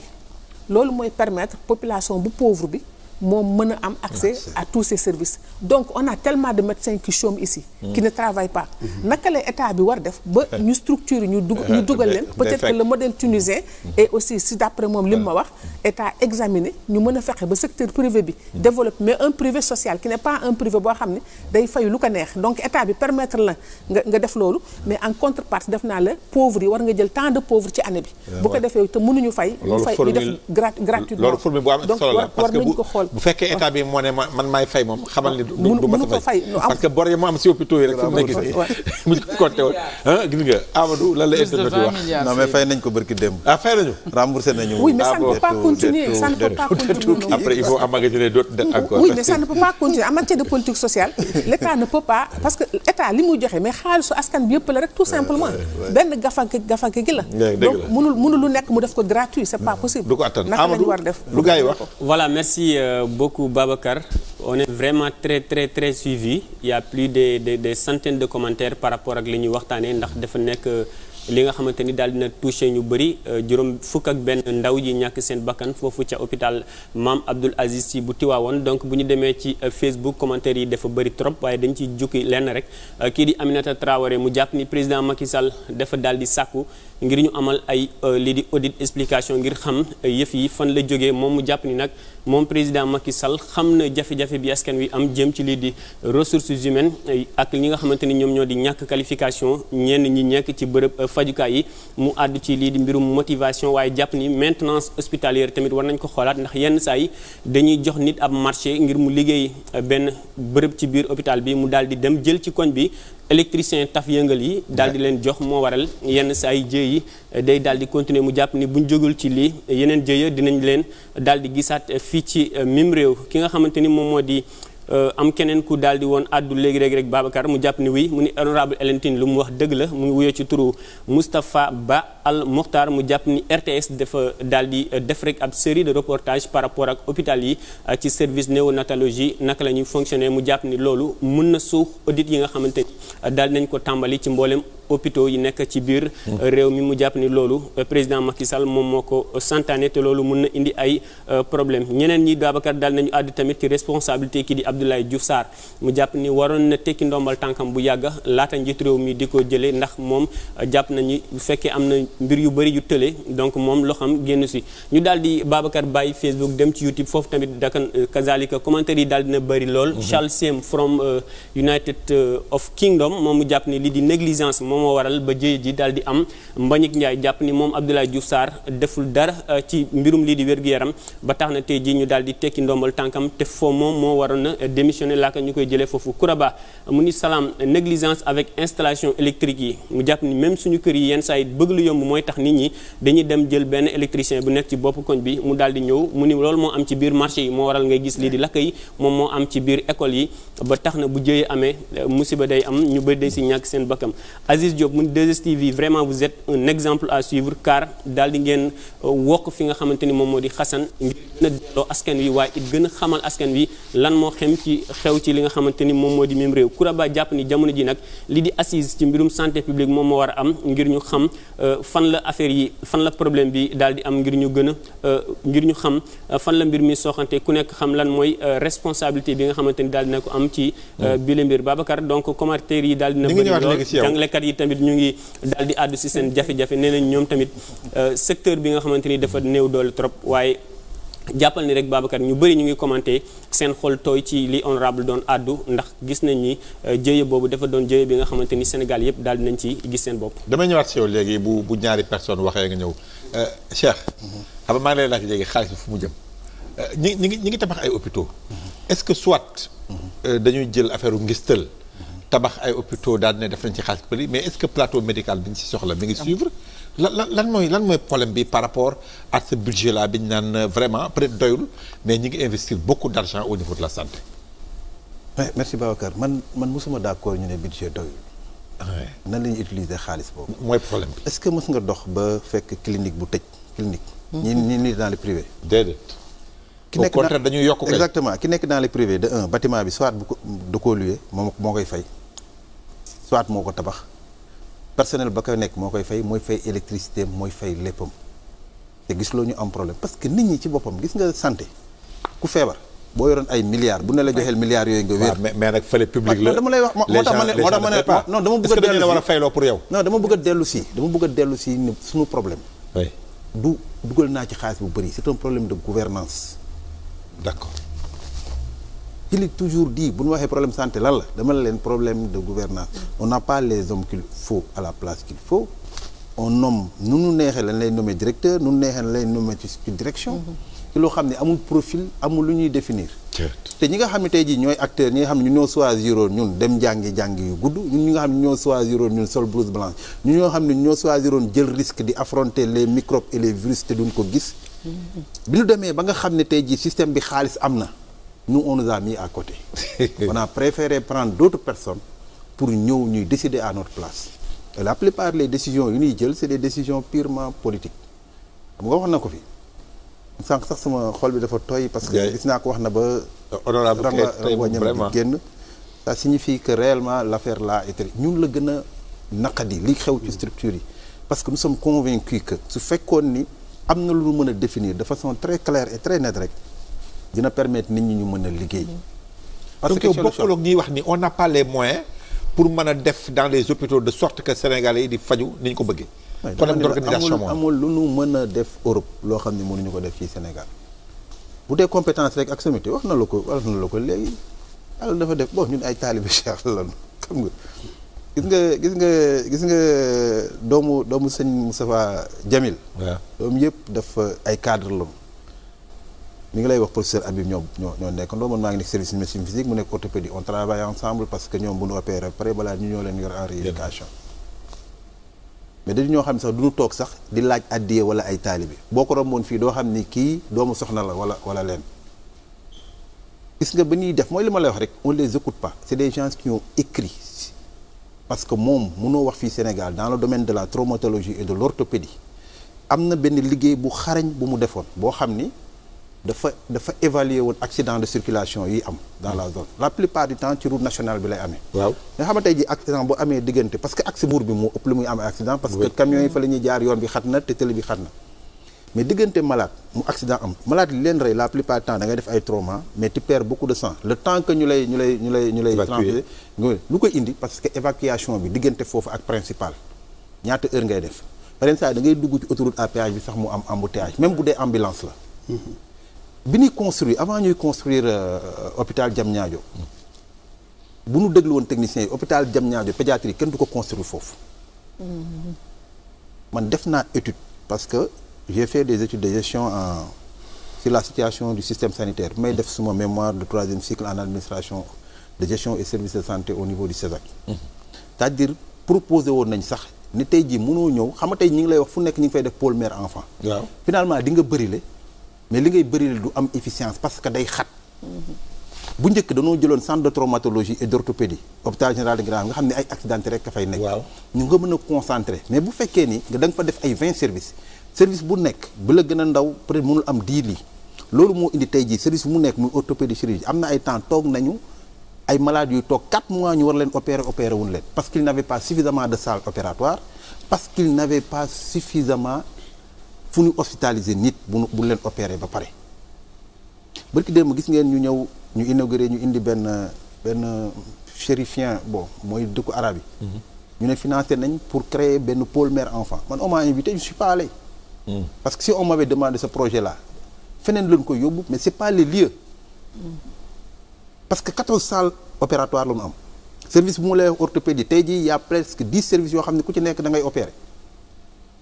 muy chirurgie générale. muy ORL pour ne citer que ça. chirurgie orthopédique muy neurochirurgie tey 14 salles lañu am ñu koy partager alors que dans le service même de l'orthopédie et de la trauma il y a 3 professeurs il y a 3 assistants il y a presque 4 spécialistes muy nekk 10 personnes yoo xam ne ku ci nekk rek tey jii mën nga jël benn salle opératoire di ci opérer. mais ñëpp dañu ne boole ci benn lii dëgg li ma la mais loolu koy tey jii te à la personne du liggéey parce que c'est pas parce que bëggul liggéey mais c'est parce que amul salle bu mu opérer. mais loolu il faut nga nekk un technicien boo xam ne yaay xam loolu booy digal nit mais la moo lay intéressé mooy ñëw nañu dans un service yow am nga hôpital Diamniadio pour affaire pédiatrie la rek. waaw bu lépp lu jëm ci affaire xale yóbbu leen fa nga bu dee augmenter capacité nga yóbbu ak manqué am nga ko à nu mu tuddee ci Albert Royer. am nga ko à Dantec. parce que financement bi ñëw na ku nekk da ngay jéem a capter c'est la même situation qui avait poussé le professeur Pape Touré bu nekkoon hôpital Dalal Jàmm mu démissionné. Dalal Jàmm toog na 10 ans mënul fonctionner. waaw te urgence bi li ko waroon fay fonctionner matul woon 100 millions. mu topp di wax ba sonn pour ñu dimbale parce que boobu moom mi ngi xalaat population Guédiawaye. ñu bëgg fa indi beneen service. exactement man li ma lay wax c'est-à-dire ñuy décider. mais ñan ñooy décider. non wala boog dafa am mais quand tout est politique xam nga honorable wax na ko fi sànq. au moment où on demande l'audit ñoom ñi ngi wane lii leen liggéey. tey jii bugguma citer actuellement. ils ont créé benn pôle de communication non dama lay wax du caaxaan boo demoon tey jii partout ci médias yi. ci émission yi ñuy def ñu ngi fay def pour wane li ñu def ci santé. et la plupart même information la ñuy joxe keroog j'étais dans un plateau d'une télé bëgguma def publicité. le gars qui était là-bas mu ñëw saak bu mag la indi man du ma def ci plateau sax ba yóbbu kayit. bind parce que je suis dans le système depuis 20 ans amul lu ñu ci wax la am jaaxam. xam nga kan wax koo xam ne doo technicien. par exemple di nga wax sax la ngay wax doo ko mën a bu ma la bëggee dugal ci kàmb sax dama lay dugal ci càmb. mais indi na ay documents non indi ay documents di joxe ay chiffres. parce que loolu lañ ko jox tey pour ne pas le citer le professeur Ismaïla Madior Fall. waaw demoon na ci benn émission on lui a demandé sur la santé. les mêmes chiffres yi kooku doon joxe moom la joxaat di ko lire mooy les 1500 yi ñu wax ni moom la recruté. plus les 9 waaw man dama lay wax pour vous dire comment ça se passe dans ce pays. dans leur laboratoire daal exactement c'est-à-dire moom bu toogee ma koy dégg muy wax ay chiffres naan lii lañ fi réalisé. parce que dañ ko jox loolu pour mu wax. ma question revient rek. exactement moo tax ma ne la Sénégalais yi le problème est plus profond qu'on puisse l'imaginer c'est-à-dire que il faut que lii éclaté wu pour ñu mën a gis loolu. pour ñëw ci li ngay wax ci problème mu xaalis bi fan lay dugg. gisuloo depuis benn maladie rek lañu wax ni xam Covid bi man waxuma sax ci 1000 milliards yi ñu def ci Covid parce que loolu peut-être yeneen secteur la concerné. mooy kee bi ñu génnee. ak yooyu mais dañ ni santé rek dugal nañ ci 200 milliards. au moment où on dit man hôpital bi ma nekk rek laa la wax de ñun ñu ngi doon jooy parce que suñu scanner bi. ban hôpital la. CTO. ah d'accord maa ngi nekk hôpital général Idrissa Pouye man en tant que administrateur gisuma benn yoon foo xam ni parce que hôpital bi amul IRM benn scanner la ñu amoon gis nga scanner boobu dafa am presque plus de 10 ans c'était au temps de Modou Diagne Fada dañ ko surutiliser ba finalement dafa dem à terre. ñu dem mois de novembre scanner bi panne toog nañ 4 mois yoo xam ne amuñu scanner kenn mësul taxaw wax ko ma dénoncé ko fii ba tàyyi kenn waxul parce que boobu amul ko accidenté mu am trauma crânien ñu war ko jël en charge rapidement mu am comme li tooxi doone amee nii ñu wax ko ci wax bu amoon ngeen gis loolu mën a génn. mais est-ce que organisation interne hôpital bi aussi mooy li ma la wax rek c'est-à-dire xam nga nit ku ëmb sa sànqal ëmb le comité de gestion mi nga wax. non am na est-ce que au niveau interne amul problème. non dama lay wax mooy conseil d'administration. conseil d'administration léegi hôpitaux yi. ñi fay nekk. fan la ñuy jógee ak nan lañ fale. est-ce que état bi mënul. mooy li ma la wax rek. dama lay laaj xam nga état bi mënul tàmm ñun duñu attaqué ñu les agents de santé ma wax la conseil d'administration yi nekk ci hôpitaux de niveau 3 yëpp. bu ci nekk xam nga ne am na 2 représentants des usagers yu leen représenté yéen. xam nga loolu. ñun personnel bi benn représentant la ñu am. man si réew man maa fay le seul représentant ci conseil d'administration. Momar Ndaw mi ngay dégg nii. waaw Ascosen il est membre de notre conseil d'administration depuis plus de 10 ans. il gagne combien? non mais rek non xam nga dama lay wax non xam nga moo tax dama ni dafa yomb trop par yenn saay que aussi kuy défendre da ngay défendre da nga xam ne ñoo la fal. je suis d'accord donc bu ñu taqal ñun. mais dama bëggoon xam rek. est-ce que dama lay wax rek du moom kese. non dama lay wax question pour baal ma wax la. waaw déglu ma laaj la rek. allez-y léegi est-ce que xaalis mënul ñëw ci hôpital bi. au niveau de la gestion interne ñu luubal xaalis wala. loolu man mën naa sax lu bari am na lu ma ci xam. waaw xam nga luubal. est-ce que loolu mën na nekk xam nga wala dugal ko fu ñu ko warul dugal. non xam nga mooy li ma la wax. xam nga booy bu ñu voté budget dafay am ligne dañ naan lii par exemple normalement. comme li muy wax noonu dans le cadre mooy hôpital sax mën nañ ko moderniser. mais na fekk comme li mu wax mu am lu ñuy wax projet d'établissement. c'est-à-dire dañ naan la hôpital bi lii mooy mission ñu xool ni année bi li fi am ci ay accidenté nii la toll ñaata ñoo ci faatu lan moo tax ñu faatu loolu tax ñuy wax waxu audit du incriminer ay personnes. c'est pas destiné à ça. l'audit mooy xool ñu ne la par exemple accident am na fenn. ñu toog 1 heure de temps évacué wu na malade bi. temps bi ñu ko ñàkk évacué mu faatu ñu ne beneen yoon nañ fexe ba ambulance taxaw fa. wala comme li muy wax nii. Tivaouane amul banque de sang ñu ñëw nit ki ñu war ko transfuser sang ñu ñëw sang amul loolu la ñuy wax audit. dégg la moo tax ma ne la booy orienté ci élément yooyu. li ñuy wax indicateur sanitaire ci ngay basé wu. boo basé woo ci indicateur sanitaire yooyu. ci ngay teg yow. daan ne man nii laa sama budget. et puis élément yaa ngi 9 milliards la. 9 milliards yi lii ci salaire la. mais boo ñëwee tey jii nga gis masse salariale bi toll nii. donc dama koy wax aussi. dégg la li ñuy wax ay masse salariale comme les enseignants yi di wax naan ñun nous constituons même pas 13%. c'est-à-dire ñun ñoo nekk 80% du personnel mais nous ne consommons pas 13%. c'est la même situation dans nos structures. Il y a des personnes qu'on nous a affectées là-bas. yoo xam ne ay bureaucrates lañ bureau climatisé duñu sol boulot duñu dugg ci maladie yi duñu laal deret duñu laal dara. ils sont les mieux payés. Abdou Aziz non Cheikh yow moom joxe nga assez d'éléments audit ba je crois sax. mën nañu sukkandiku ci yu bëri yi nga wax pour régler yenn problème bi Abdou Aziz. waaw Babacar da nga posé question et puis ñu dem un peu ci perspective yi pour que les solutions bañ a amat quoi. xam nga dañu wax lépp c'est un problème de gouvernance globale. ñu li ñuy dund du fatalité xam nga Sénégal dans tous les domaines ñi ko war a taxawu ñi ngi fi ñi ko mën a taxawu sax laa wax ñi ko soxla ñi ngi fi muy askan wi moyens yi ñu ko war a defee mi ngi fi donc li ñuy dugal ci koppar pourquoi amul impact. pourquoi ba léegi cette capacité en fait. Cette indignation presque généralisée dans tous les secteurs, cela montre qu'il y a une question d'efficacité et d'efficience. Premier niveau. Deuxième niveau, damay jël ay problème terre à terre. L'hôpital d'enfants de Diamniadio, seen scanner depuis combien de temps la panne? ku feere malade tey muy tout tànk dañ lay référer nga dem Pikine wala Thiès même Saint-Jean-de-Dieu wala nga ñëw principal à tes propres frais yaay fay ambulance bi. su dee yenn hôpitaux yi c'est 40 000 xanaa Pikine mais su dee principal c'est plus cher tu paies 90 000 francs léegi imagine toi tey xale boo xam ni tey dafa nekk ci condition yooyu. situation d'urgence. un scanner rek laa wax xam nga ñun daf ñu dal benn année benn village bu manqué woon ndox bi ñu fa demee def plaidoyer dañu leen suñ jaayoon benn véhicule boobu c'était du temps du gouvernement du président Wade forage bi 80 millions lañ soxla woon. ñu leen suñ jaayoon benn véhicule. 8 président rek mu abreuvé 7000 habitants. xam nga maa ngi lay wax léegi kaawu ces villages là loolu élément la tey la fête des mères. village de Fat Diaksaaw 38 villages autour femmes yi tey amul maternité dans ce village Pire la ñuy dem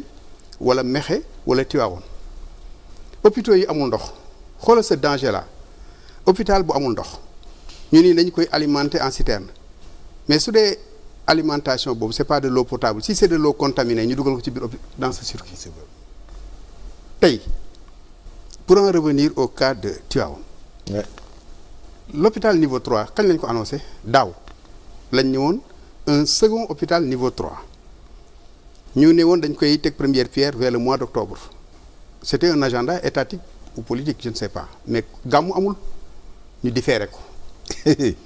bërki dem président nee na fii ak 3 mois fii ak 3 mois luy xew gàmmu Tivaouane la c'est un agenda bien calculé alors que lu jàmp la donc li ñuy jàpp mooy tey am na loo xam ne buñ ko sax teg ci ay calcul lii yéen a ko annoncé nee ngeen am ngeen financement bi c'est une nécessité c'est une priorité teg leen première pierre bi kañ lay xam yàlla moo xam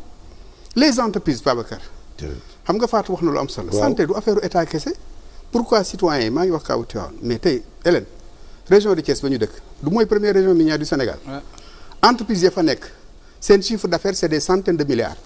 mais 2020 seen dépense sociale yëpp réunie c'est 1 milliard 346 millions 844 mille francs 2% la ñu dugal ci Covid bi responsabilité 6% la ñu dugal dans la santé 56% ñu ni appui divers bien màkka yaa ngi ci yi ñu jox mbootaay yaa ngi ci li ñu dox këru diine 50% divers dëxañ ci fourtout la mais pourquoi pas tey ces entreprises là nga xam ne li ñuy indi ci loraange ci wàllu pollution impact négatif tey département Tivaouane rek laa jël tey hôpital niveau 3 boobu entreprise yooyu tey état bi il devait avoir une RSE contraignante ñu leen tey ci seen chiffre d'affaires comme du ngeen fay taxe ak lu bari mel ni ICS duñu fay benn taxe benn redevance jël leen xaalis bi financé ci un hôpital parce que yéen a ngi lor population yi mu nekk au moins loo xam ni c'est-à-dire solution yi manqué wul mais problème bi yëpp mooy volonté bi moo des il faudrait que Babacar fuite am na fuite su amee ci kër doo mukk di fobeere ci taw comme li olof yi di wax dem seet fi ndox bi nekk ci salon beeg yooyu nañu xool tey fuite bi comme elle est récurrente fan la fuite bi nekk muy ce problème structurel et récurrent qui vient dans ces hôpitaux et dans le système de santé global ñu trouver des mais loolu mënul am lu ci dal éviter la stigmatisation parce que foofu laay daanee autant ñi ngi wax personnel population yi décédé mais tey seen collègue bi décédé woon Kolda le docteur Sarr un seul gynéco dans une région comme Kolda avec li fa nekk dafa surmené malaise la décédé le jeune anesthésiste bi décédé parce que dafa amoon feebar bu mu amee woon boo xam ni yenn effort yi mu waroon def waru ko woon def l'anesthésiste de Fann le jeune anesthésiste il est décédé en pleine garde durant le Covid sénégalais aussi man bëgguma tamit ñuy stigmatiser di généraliser il faut ñu def la promotion des bons modèles ci biir Covid bi Babacar 2 ans personnel de santé bi am na ci ñoo xam ni dans des conditions difficiles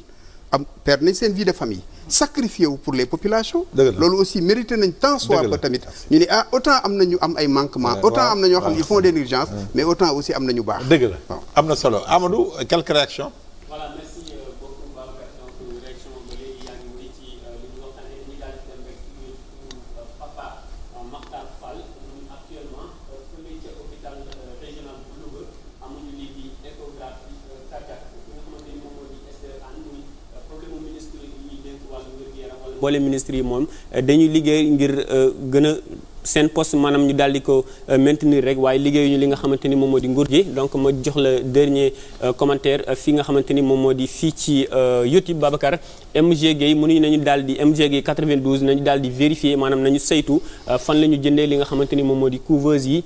waaye xool ndax matériel chinois bi daanaka moom moo gën a yomb waaye jéey yu bëri moom ñoo koy amal donc mu jàpp ni nañu war a xoolaat loolu ngir moytu li nga xamante ni moom moo di jéey yi donc ñu bëri tamit ñu ngi daal di rafetlu teewaayu kii di Cheikh Seck nekk syndicaliste bi nga xamante ni daanaka kii di ministre bu bees bi di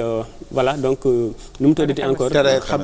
voilà xemes na ko gën a bàyyi xel ngir mu liggéey ak moom ndax daanaka lu muy wax yàgg na alerte yu ni mel Babacar. am na solo honorable waaw maa ngi ci loo xam ni surtout dañuy yóbbu ci solution yi pour yi bañ a amati li may bëgg a wax rek mooy féliciter la nouvelle ministre contexte bu metti lañ ko fi tegee muy jigéen yàgg ci système bi man xam naa ko jàmbaar la tamit xam naa am na fa lu ëpp 30 ans man bi ma koy xam elle était médecin chef du district de Dakar de la région médicale de Dakar mu dëkk Bel-Air ci région médicale bi yàgg naa ko xam ñu ngi koy ñaanal yàlla taxawu ko ñuy yaakaar ne nag feebar bii dab ñi ñuy nommé du ko dab ndax kuñ ci nommé nee nañ la demal wuti base demal politique te loolu ci liy yàq liggéeyu réew mi la bokk waaw kuñ ci nommé rek ñu ne la politique yi te alors que technocrate nga nga fekk un système complètement à terre ñëpp xam nañ ne système bi dafa feebar wax nañ ko fi bu yàggul Babacar wax nañ ko fii yàggul kon moom ñu ngi koy ñaanal yàlla taxawu ko ñu koy ñaan président tamit na ko sant mu liggéey luy defar système bi waaye bu mu ko sant ne ko demal nga politique yi wutali ma base comme ni mu defoon ministre de la justice. ñoom ñëpp ku fi ñëw ñoon neen nañ util base ci campagne nag lañ toll waaye lii mais est-ce que waruñoo gën a investir honorable ci Sénégalais yi soxla maanaam on a l'impression que li Sénégalais yi soxla en matière de santé banque de sang yooyu mais dañ koy négliger mais maanaam on pense un peu à des projets wala investissement yoo xam ni peut-être que Sénégalais yi ko soxlawuñu loolu maanaam li gën a jàmp mais Babacar loolu mooy résultat yi ça veut dire résultat yi ñu war a xaar ci ministre bu ñu namee tey soo bëggee suba ñu woteel la wala ñu joxaat la confiance waaw na la indil ay résultats yoo xam ne askan wi danañ ci gis seen bopp askan wi waaye bu mu la wutali rek ay militants nomination yi kii wax na ko sànq hôpitaux yeeg système de santé baa ngi fees ak ay nit ñoo xam ne amuñ fa benn njëriñ ay partisans lañu yoo xam ne il fallait que ñu caser leen quelqu'un Moustapha Diakhaté je le salue au passage nee na y a 15 directions générales au ministère de la santé xaw ma am na Cheikh te loolu ñu ngi ko yokk récemment direction yooyu yëpp soo ko liiree yi ci gën a bëri sax ay doublons dañoo saucissonné secteurs yi mi ngi mel ni exemple ma lay wax mooy DPRS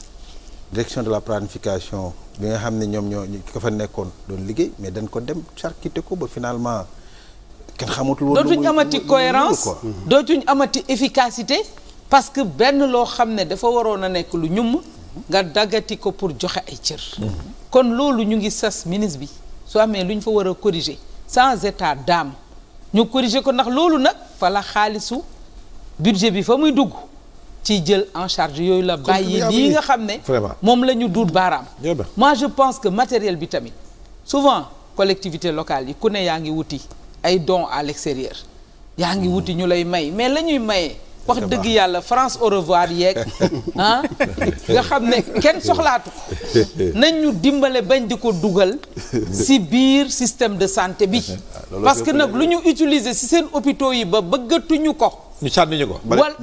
mbalit ma ñu jëli ko ñëw di ko dugal ci hôpitaux yi mënul jël jur dara lu dul ay jéeya nañu seet collectivité yi la ñuy indi nañu seet collectivité le matériel là il faut ñu xool ko xoolal balaa ñu dugalati puso ci hôpitaux yi nañ ko xool lan la te loolu war nañ koo mën a saytu ca ministère ba mu leer leen mais war nañu am kay ay jumtuwaay ak ay levier tu comprends plus quoi c'est que affaire bi dafa nekk benn imbroglio boo xam ne yow doo xamante yow finalement sax yow ñan ñoo war a def dara ñan ñoo war a def lan ak ñoo ko Babacar xaalis bi milliards yi ñu jël di ko def ci santé bi daal nañ ko dugal ci fi ñu ko soxlaa man je dis que aujourd'hui comme ne ko Aziz waxee fête des mères mu wax ñaata département Tivaouane ñaata village yu amul tey maternité jigéen ñooñu est-ce que tey jii ci lan la ñuy dund wax président Macky Sall propagande malsaine bi je reviens là-dessus non parce que kii nee na dañoo def seen plan de communication président lii plan de communication faju correct la wu ko c'est trop profond et on a été traumatisé par ce qui s'est passé à Tivaouane lii foog naa ne fu xalif général di wax depuis ay at jëfuñu nga daanale foofu ñu am tey jii communication ak yónni ay nit ci plateau ñuy wax faju ko dëgg la jëf la ñu bëgg mais le professeur mu donné le mot de la fin synthèse di revenir sur Thérèse félicité woon naa ko sur ma page Twitter mais en lui disant que j'espère que dina jël ay psychologue pour dem Xemes plutôt le nouvel ministre bi mu jël ay psychologue yu suivre ces femmes là parce que elles ont subi un traumatisme yoo xam ne bu ñu otul mun nañ si perdre seen santé mentale j'espère qu'elle va le faire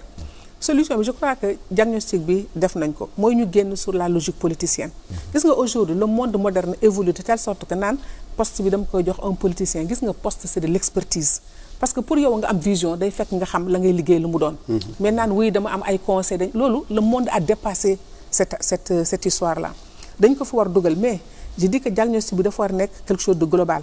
yàgg nañ ko fi wax benn jour mos naa di dénoncer nit ñi ñuy jël parce que dafay fausser nos statistiques quand on nous dit on a tant de sages-femmes tant d'infirmiers ñu ndekk ñu gis ni ci poste sage-femme boobu ak poste infirmier ba koo xam ne jotewul dara ak médecine lañ jël dugal ko fa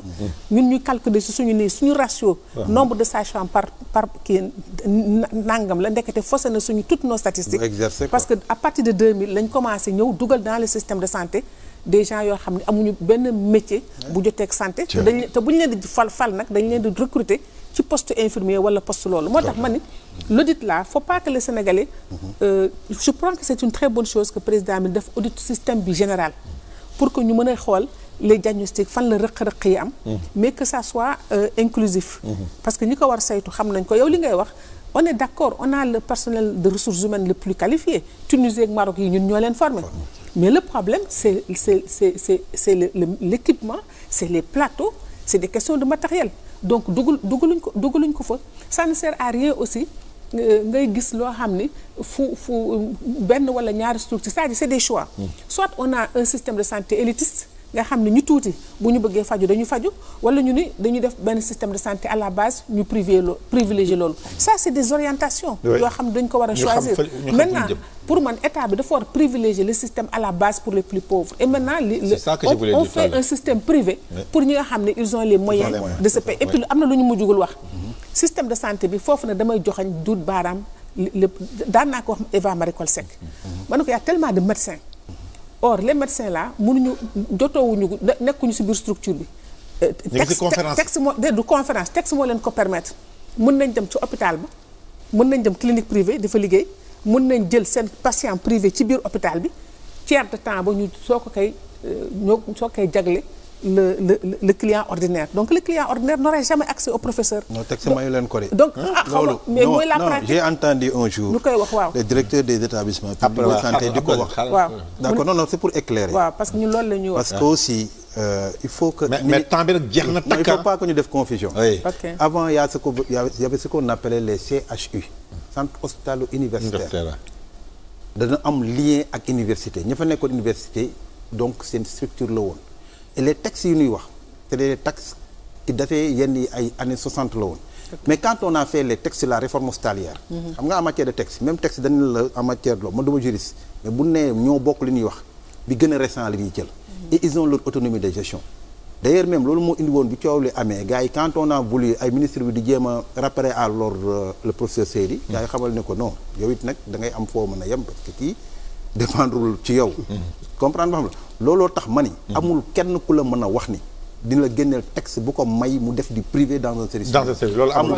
le mot de la fin bu gàtt lay doon mooy li ñuy wax yëpp problème de responsabilité la message bi may jëmal la mooy président de la république xam nga lu tax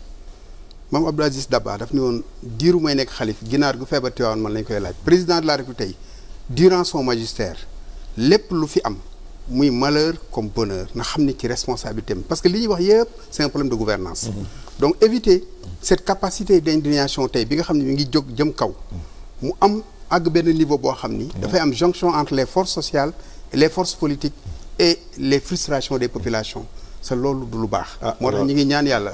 nañu tàppe xol yi mais nañ jéem a trouver ay solutions il n'a qu'à trouver des solutions pour les Sénégalais tous ces maux dont souffrent les Sénégalais voilà le message bi loolu moom c'est sa responsabilité il n'a qu'à warul xaar sax kenn di ko wax c'est de régler les problèmes des Sénégalais bu urgence amee que nag nit ñi utiliser ko contre lui c'est parce que peut-être deful li ko war